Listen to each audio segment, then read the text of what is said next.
Today, I'll be showing why it can often make more sense to buy a used business laptop rather than a new budget laptop. The example I've got here is this Lenovo T410, which I've been using for the last year or so, and it's gotten me through year 12. The specs of the laptop are listed on the screen, as you can see. The only modification I've performed on this laptop is that I've replaced this old optical drive with a fresh 128GB SSD.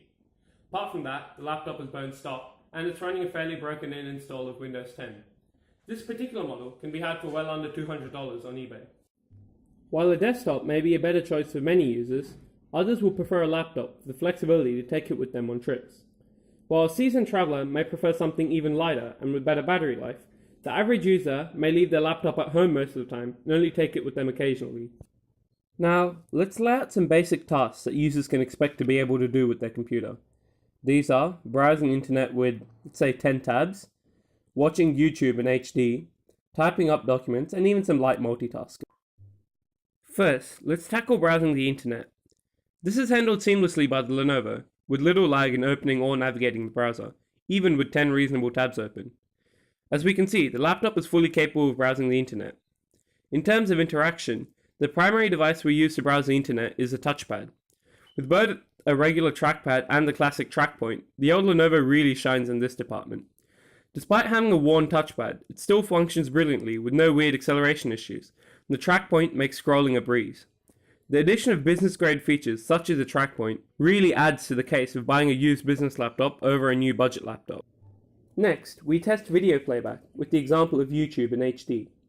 As can be seen, this is easily accomplished even with a few other tabs open. However, the real test is the quality of the screen and speakers. As a business-grade laptop, the screen is definitely not ideal, with colors that appear washed out. It's also got a 16:10 aspect ratio, typical of the time. That's better for productivity, but leaves undesirable black bars when viewing extended video. However, it does reach acceptable brightness levels and can be used in direct sunlight, and the viewing angles are acceptable at the price point.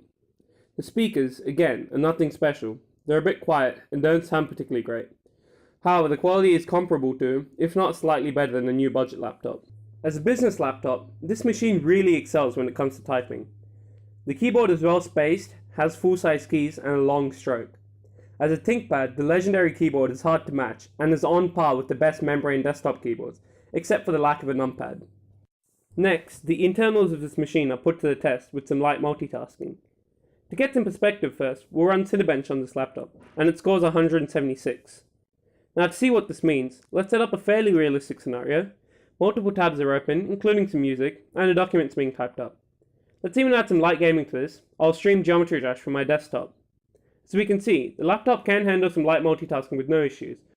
In conclusion, it's clear that a used business laptop can be a better choice for many users. While the addition of an SSD is almost mandatory, that's a simple upgrade even those not very tech-savvy can perform. Even with that accounted for, a model like this can be had for around $200 on eBay, and extra batteries like these, if needed, are around $30. While a newer laptop may feature better battery life and be lighter, this one only lasts about 3 hours on a charge, you also lose out on other features. A newer laptop is often slower due to those Intel low-power Celeron processors and slow 64GB SSDs. You also miss out on business features, like the track point, the excellent keyboard, even just the build quality of this machine. This particular model even has a fingerprint scanner. So, in conclusion, it often can make more sense to buy a used business laptop.